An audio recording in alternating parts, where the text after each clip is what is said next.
katika Uislamu, miongoni mwa ibada ambazo zimetiliwa umuhimu sana ni kutembelea wagonjwa. Hakika unaposikia fulani ni mgonjwa, basi ujue tayari wewe una dhima ndani ya Uislamu inakutaka umtembelee yule mtu, iwe unamjua au hata umjui. Tambueni kwamba kutembelea wagonjwa ni sawasawa kama vile kutembelea makaburi. Mtume ametuhimiza sana katika kutembelea makaburi. Amesema zuru alqubur fa innaha tudhakirukum almauta, tembeleeni makaburi, hakika makaburi yanawakumbushini nyinyi kifo.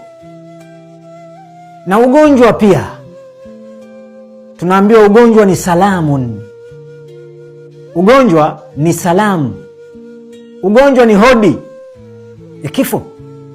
Kwa sababu gani? Asilimia kubwa ya wale ambao wanaokutwa na umauti kwanza wanapita katika hatua ya kuumwa, na hii ndio asili, tunasema nature, kwa sababu maradhi ni sunnatul hayati, sunnatullah wala tabdila li sunnatillah, ni kawaida katika maumbile, katika vile vitu ambavyo alivyoviumba Mwenyezi Mungu katika maisha ya mwanadamu, miongoni mwake ni kuumwa, na hakuna mabadiliko katika sunna za Mwenyezi Mungu Subhanahu wa Ta'ala.